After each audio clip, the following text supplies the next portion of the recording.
So இன்னைக்கு we'll see this TNEA brochure analysis. So TNEA வந்து Tamil Nadu Engineering Admissions. So அவங்களோட brochureல என்னென்ன engineering colleges provide பண்ணியிருக்காங்க அது ஒரு ஒரு குட்டி ஓவர்வியூ பார்க்கலாம். ஸோ தமிழ்நாட்டில் என்னென்ன எவ்வளோ இன்ஜினியரிங் காலேஜஸ் இருக்குன்னா you have a total of 440 plus colleges. The 440 plus collegesல 120 plus courses உங்களுக்கு தராங்க. So இந்த 440 plus colleges வந்து உங்களுக்கு எப்படி டிவைட் ஆயிருக்கு அப்படின்னா you have self financing colleges, constituent colleges, government colleges, universities இருக்கு and government aided colleges இருக்கு. Okay.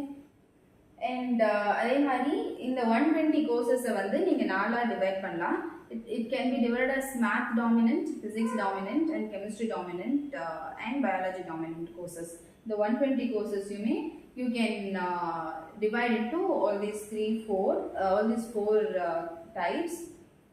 And அதை தாண்டி ஒரு காலேஜஸ்ல எவ்வளோ சீட்ஸ் இருக்கு அப்படின்றத நீங்க எங்க செக் பண்ணலாம் அப்படின்னா இந்த அண்ணா யூனிவர்சிட்டி வெப்சைட் போனீங்க அப்படின்னா அண்ணா யூனிவர்சிட்டி வெப்சைட்ல அஃபிலியேட்டட் காலேஜஸ் ஹோம் பேஜ்ல அஃபிலியேட்டட் காலேஜஸ்னு இருக்கும். அந்த அஃபிலியேட்டட் காலேஜஸ்க்கு 5 ரீஜன் கொடுத்துருப்பாங்க. அந்த 5 ரீஜன்ல நீங்க எது செலக்ட் பண்ணாலுமே it will direct you to an PDF. அந்த பிடிஎஃப்ல காலேஜ் லிங்க்ஸ் இருக்கும்.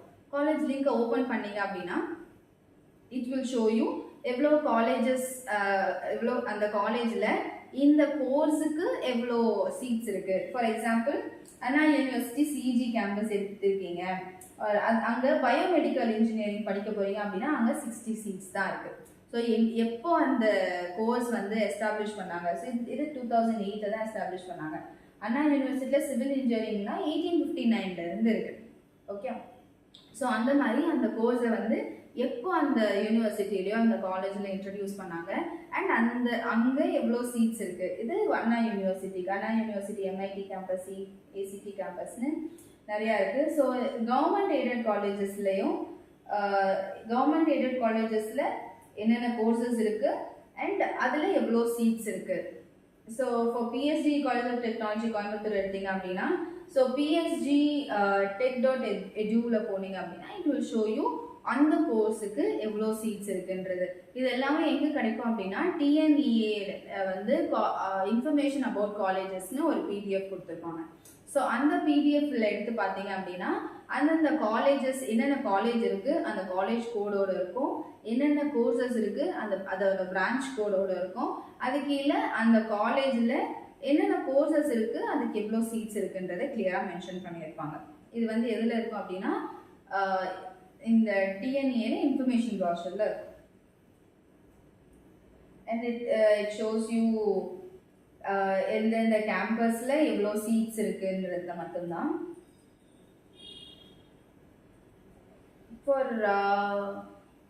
For all government colleges, constituent colleges, government aided colleges and private self-financing colleges இதில் எல்லாமே எவ்வளோ சீட்ஸ் இருக்குன்றதை மென்ஷன் பண்ணியிருக்கோம். அண்ட் அதை தாண்டி இந்த டிஎன்இஏ அட்மிஷன் ப்ரொசீஜர் எப்படி நடக்கும், உங்களோட கவுன்சிலிங் ப்ராசஸ் எப்படி நடக்கும்னா ஃபர்ஸ்ட் வந்து ஒரு நோட்டிஃபிகேஷன் கொடுப்பாங்க டிஎன்இஏ வெப்சைட்டில். அண்ட் தென் நீங்கள் டிஎன்இஏ online.org போய் you have to register. Okay. அங்கே இருக்கிற அப்ளிகேஷன் இருக்கும், ஆன்லைன் அப்ளிகேஷன் இருக்கும். அந்த ஆன்லைன் அப்ளிகேஷனில் எல்லாமே நீங்கள் டீட்டெயில்ஸ் எல்லாமே ஃபில் பண்ணிவிட்டு அண்ட் தென் உங்களோட சர்டிஃபிகேட்ஸ் அப்லோட் பண்ண வேண்டியிருக்கும். அங்கேயே கொடுத்துருப்பாங்க what certificates where you have to upload. So அதை நீங்கள் அப்லோட் பண்ண வேண்டியிருக்கும். அண்ட் ஆஃப்டர் தட் உங்களுக்கான ஒரு ரேண்டம் நம்பர் ஒன்று அலாட் பண்ணுவாங்க. கவுன்சிலிங்காக ரேண்டம் நம்பர் அலாட் பண்ணுவாங்க. ஸோ அதுக்கப்புறம் அந்த அலாட்மெண்ட்க்கு அப்புறம் ஆன்லைன் சர்டிஃபிகேட் வெரிஃபிகேஷன் நடக்கும். TFC will conduct this online certificate verification. And then rank list வந்து உங்களுக்கு பப்ளிஷ் பண்ணுவாங்க. ரேங்க் லிஸ்ட் வந்து based on your cut off marks. அந்த கட் ஆஃப் மார்க் பேஸ் பண்ணி give you the rank list. அதுக்கப்புறம் உங்களுக்கு online counselling நடக்கும். Online கவுன்சிலிங்கில் நீங்கள் எந்த காலேஜ் செலக்ட் பண்ண போறீங்க, என்ன கோர்ஸ் செலக்ட் பண்ண போறீங்க, so will look in to it. And then so உங்களோட ஆன்லைன் கோர்சிங் உங்களோட கட் ஆஃப் மார்க்கு உங்களோட சாய்ஸ் ஃபில்லிங் பேஸ் பண்ணி உங்களுக்கு வந்து இந்த காலேஜ் தான் உங்களுக்கு ஒரு சீட் ஒன்று அலாட் பண்ணி கொடுப்பாங்க. That's how this admission procedure takes on. Okay, notification, நீங்கள் அதுக்கப்புறம் அப்ளிகேஷன் ஃபில் பண்ணுவீங்க, நம்பர் அலாட் பண்ணுவாங்க, வெரிஃபிகேஷனுக்கு அப்புறம் ரேங்க் அலாட் பண்ணுவாங்க, கவுன்சிலிங் நடக்கும், அட்மிஷன் கொடுப்பாங்க. ஓகே, ஸோ நெக்ஸ்ட் வந்து உங்களுக்கு அட்மிஷனுக்காக என்னென்ன கன்ஃபர்மேஷன் ஆப்ஷன்ஸ் உங்களுக்கு இருக்கு. ஓகே, ஸோ நீங்கள் சாய்ஸ் ஃபில்லிங் பண்ணுவீங்க. நீங்கள் சாய்ஸ் ஃபில்லிங் பண்ணதுக்கப்புறம் உங்களுக்கு ஒரு இந்த அட்மிஷன் ப்ரொசீஜர்லாம் முடிச்சு உங்களுக்கு ஒரு சீட் அலாட் பண்ணிட்டாங்க. ஸோ அந்த அலாட் பண்ணதுக்கப்புறம் அண்ணா யூனிவர்சிட்டி கவுன்சிலிங் ப்ராசஸில் சீட் அலாட் பண்ணதுக்கப்புறம் உங்களுக்கு இந்த ஆப்ஷன்ஸ்லாம் இருக்குது. ஒன்று, நீங்கள் அந்த சீட்டை அக்செப்ட் பண்ணி நீங்கள் ஜாயின் பண்ணிடலாம் அந்த காலேஜில். இல்லையா, நீங்கள் அக்செப்ட் பண்ணுறீங்க, but you want to go for an upward colleges, இதை விட டாப் காலேஜஸ் இருக்குது. ஸோ அந்த டாப் காலேஜஸில் உங்களுக்கு வேணும் அப்படின்னா you can accept this also. ஆனால் அந்த டாப் காலேஜஸ்க்கும் நீங்கள் திரும்ப அப்வர்ட் கொடுத்தீங்க அப்படின்னா it will see if they could allot seat in the upward colleges. Okay, so ஒருவேளை உங்களுக்கு அப்வர்ட் காலேஜஸில் சீட் கிடச்சிருச்சு அப்படின்னா நீங்கள் இந்த அக்செப்ட் பண்ண சீட் உங்களது இல்லை. நீங்கள் அந்த அப்வர்ட் காலேஜில் செலக்ட் கிடைச்ச சீட்டும் கோர்ஸும் மட்டும்தான் நீங்கள் எடுத்துக்கணும், அதை நீங்கள் மாற்ற முடியாது. நெக்ஸ்ட் வந்து டிக்ளைன் அண்ட் அப்வர்ட். டிக்ளைன் அப்படின்னா இப்போ நீங்கள் உங்களுக்கு அலாட் பண்ண சீட்டு அந்த கோர்ஸ் அந்த சீட் அந்த காலேஜை வந்து நீங்கள் ரிஜெக்ட் பண்ணிடுவீங்க. டிக்ளைன் பண்ணிவிட்டு அப்வர்ட், ஸோ அப்வர்டில் இருக்கிற காலேஜஸில் உங்களுக்கு ஏதாவது சீட் கிடைச்சா உண்டு, இல்லை அப்படின்னா நீங்கள் ரவுண்ட் 2க்கு தான் நீங்கள் ரீஅப்ளை பண்ணுற மாதிரி இருக்கும். நெக்ஸ்ட் வந்து decline and move to next round. Decline, இந்த இப்போ அலாட் பண்ண சீட்டை டிக்ளைனும் பண்ணுறீங்க, நீங்கள் அதுக்கு டாப் காலேஜஸ்க்கும் அதுக்கு அப்வர்டில் இருக்கிற காலேஜஸ்க்கும் நீங்கள் போடலை, டைரெக்டாக நீங்கள் நெக்ஸ்ட் ரவுண்டுக்கு மூவ் பண்ணிடுவீங்க. ஸோ நெக்ஸ்ட் ரவுண்டில் உங்களுக்கு வந்து டாப் காலேஜஸ்லையும் கிடைக்கலாம், ஒரு as per your course and requirement கிடைக்கிறதுக்கான சான்சஸ் இருக்கலாம் பார்க்குறீங்க. Next decline and quit. Decline and குவிட்னா எனக்கு இந்த சீட்டும் வேண்டாம் அண்ட் இந்த ஃபுல் கவுன்சிலிங் ப்ராசஸையும் நீங்கள் குவிட் பண்ணி போயிடலாம். அண்ட் நெக்ஸ்ட் வந்து upward and or move to next round. Upward or move to next round அப்படின்னா எனக்கு ஒன்று இதுக்கு மேலே இருக்கிற டாப் காலேஜஸ் வேணும், டாப் ரேங்கிங்கில் இருக்கிற காலேஜஸ் வேணும், அந்த டாப் காலேஜஸில் எனக்கு கிடைக்கல அப்படின்னா டைரெக்டாக நெக்ஸ்ட் ரவுண்டுக்கு மூவ் பண்ணிடலாம். That's your upward and move to next round. Okay, இதெல்லாம் உங்களோட கன்ஃபர்மேஷன் ஆப்ஷன்ஸ். இது எப்போ உங்களுக்கு எனேபிள் ஆகும் அப்படின்னா ஒரு சீட் வந்து for particular course in a particular college உங்களுக்கு அலாட் ஆனதுக்கப்புறம் மட்டும்தான் this will be enabled for you. Next is your counselling procedure. Counselling procedure வந்து உங்கள் ஃபர்ஸ்ட் ரவுண்ட் 1ல சாய்ஸ் ஃபில்லிங் பண்ணுவீங்க. Choice filling is you will select your courses and colleges and then allotment நடக்கும், procedure போகும், allotment நடக்கும், உங்களோட allotment option நடக்கும். And then அந்த allotment முடிஞ்சதுக்கப்புறம் அப்வர்ட் அலாட்மெண்ட் நடக்கும். அந்த upward அலாட்மெண்ட்லேயும் same you have to accept or decline. So அதுக்கேற்ற மாதிரி it will move on to the next round 2. You have to apply to the next round. நீங்கள் quit பண்ணிட்டீங்க அப்படின்னா next round கூட apply பண்ண முடியாது. டிக்ளைன் பண்ணீங்க ஒரு அப்வர்ட் கொடுக்குறீங்க அப்படின்னா you can move to next round. So Tamil Nadu engineering அட்மிஷன்ஸில் they will give you notification. So எப்போ நோட்டிஃபிகேஷன் கொடுப்பாங்க, டேட்ஸ் கிளியராக ஸ்பெசிஃபை பண்ணிடுவாங்க, எப்போ நோட்டிஃபிகேஷன் வரும், எதுக்குள்ளே நீங்கள் அப்ளை பண்ணணும், எந்த டேட்லேருந்து எந்த டேட்குள்ளே நீங்கள் அப்ளை பண்ணணும், அண்ட் எப்போ சர்டிஃபிகேட் வெரிஃபிகேஷன் நடக்கும், எப்போ ரேங்க் லிஸ்ட் பப்ளிஷ் பண்ணுவாங்க, அதில் ஏதாவது க்ரீவன்ஸ் இருந்தது அப்படின்னா வித்தின் வாட் டேட் நீங்கள் அந்த க்ரீவன்ஸுக்கு அப்ளை பண்ணலாம். அண்ட் இந்த ப்ராசஸில் உங்களுக்கு ஃபஸ்ட்டு யாருக்கு இந்த கவுன்சிலிங் ப்ராசஸ் நடக்கும் அப்படின்னா இந்த differently abled people, ex servicemen, ஸ்போர்ட்ஸுக்கு மட்டும்தான் ஃபஸ்ட்டு கவுன்சிலிங் ப்ராசஸ் நடக்கும். ஸோ நெக்ஸ்ட்டு தான் அகாடமிக் கவுன்சிலிங் நடக்கும். அகாடமிக்கில் you have 7.5 category, vocational category எல்லாமே. அண்ட் தென் அதுக்கப்புறம் தான் இந்த சப்ளிமெண்ட்ரி கோர்சஸ்க்கு எஸ்சிஏ, எஸ்சி கவுன்சிலிங் ப்ரொசீஜர் இது எல்லாமே நடக்கும். ஸோ லாஸ்ட்டாக நடக்கிறது is SCA to SC counselling. சரியா? ஸோ நெக்ஸ்ட் தமிழ்நாடு அட்மிஷன்ஸில் கவர்மெண்ட் ஸ்கூலில் படித்த ஸ்டூடெண்ட்ஸ்க்கு கவர்மெண்ட் ஸ்கூலில் 6 to 12 படிச்ச ஸ்டூடெண்ட்ஸ்க்கு வந்து 7.5 ரிசர்வேஷன் இருக்கு. 7.5% ஆஃப் தி சீட்ஸ் 2 லட்சம் சீட்ஸ்ல அவங்களுக்கு மட்டும் அரௌண்ட் 2 lakhs 1,90,000 மாதிரி வரும். ஸோ அரௌண்ட் 2 lakh சீட்ஸ்ல 10,000 சீட்ஸுக்கு மேல வெறும் இந்த கவர்மெண்ட் ஸ்கூல் பசங்களுக்கு மட்டும் அலாட் பண்றாங்க, அதுவும் ஃப்ரீயா. ஸோ இவங்களுக்கு 6 to 12 கவர்மெண்ட் ஸ்கூல்ல படிச்ச ஸ்டூடெண்ட்ஸுக்கு engineering is completely free. And 10,000 seats தான் அதுக்கு இருக்கு. ஸோ அந்த ரவுண்ட் 1ல யார் யார் அப்ளை பண்ணலாம், ரவுண்ட் 2ல எவ்வளோ கட் ஆஃப் இருந்தால் அப்ளை பண்ணலாம், ரவுண்ட் 3ல எவ்வளோ கட் ஆஃப் இருந்தால் அப்ளை பண்ணலான்றது கிளியரா இன்ஃபர்மேஷன் ப்ராஷர் இந்த கவுன்சிலிங் ஸ்கெடியூல்ல கொடுத்துருப்பாங்க. அண்ட் தென் அதே மாதிரி ஒகேஷ்னல் குரூப்புக்கு ஒகேஷ்னல் கவுன்சிலிங்கும் தனியாக நடக்கும். ஸோ ஒகேஷ்னல் கவுன்சிலிங் வந்து எவ்வளவு கட் ஆஃப் இருக்கலாம், எப்போ நடக்கும், there are 2,000 seats, around 2,200 seats இருக்கு. ஸோ அந்த அலாட்மெண்ட் பற்றி பேசுவோம்.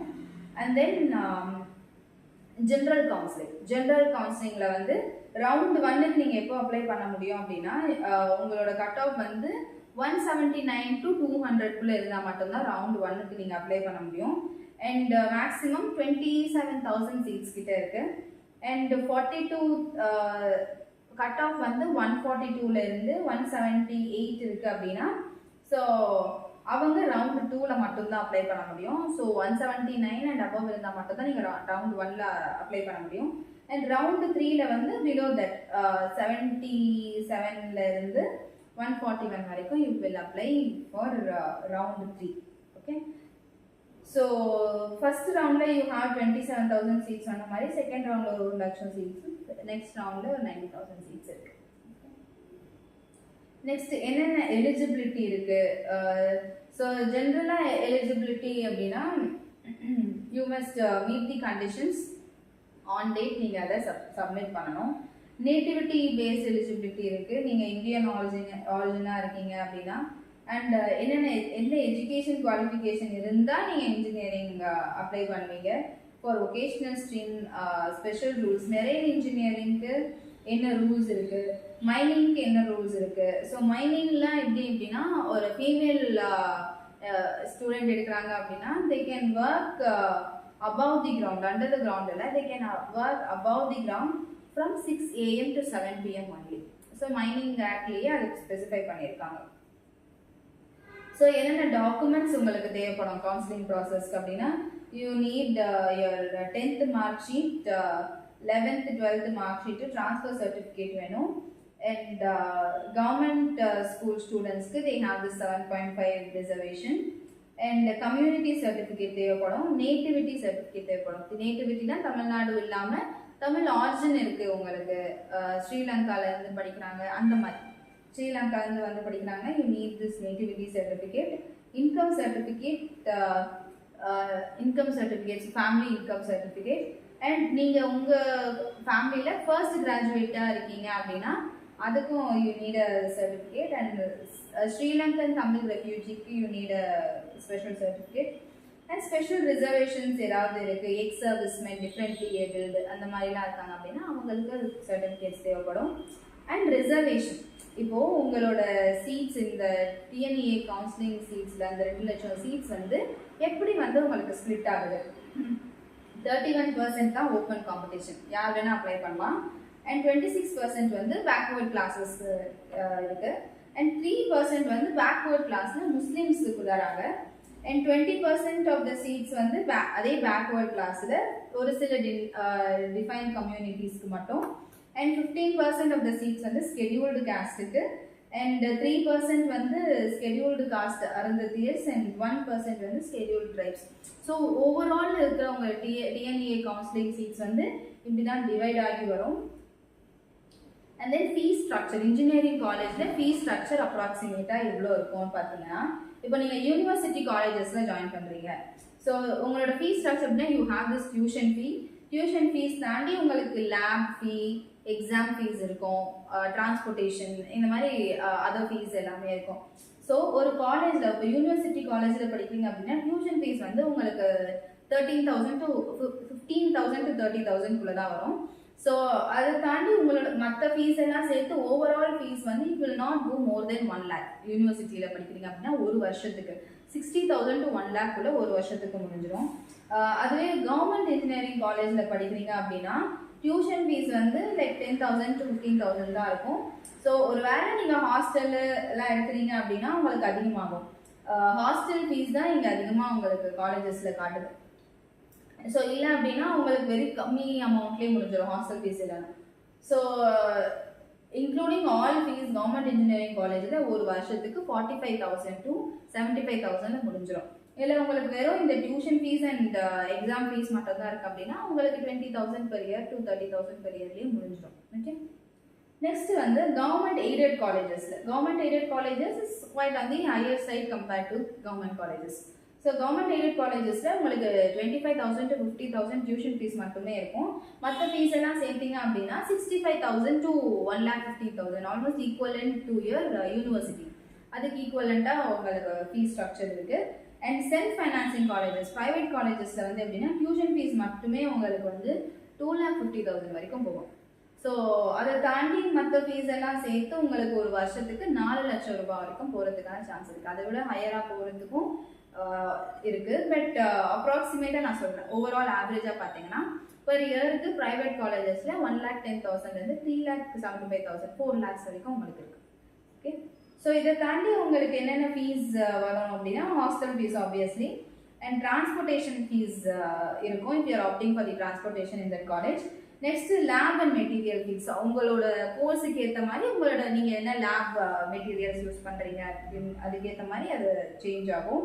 அண்ட் பிளேஸ்மெண்ட் ஃபீஸும் இருக்கும். பிளேஸ்மெண்ட் சில colleges will take placement and miscellaneous fees. So இதெல்லாம் பார்த்து you will decide which college you gonna apply for this TNAA counseling process. Thank you.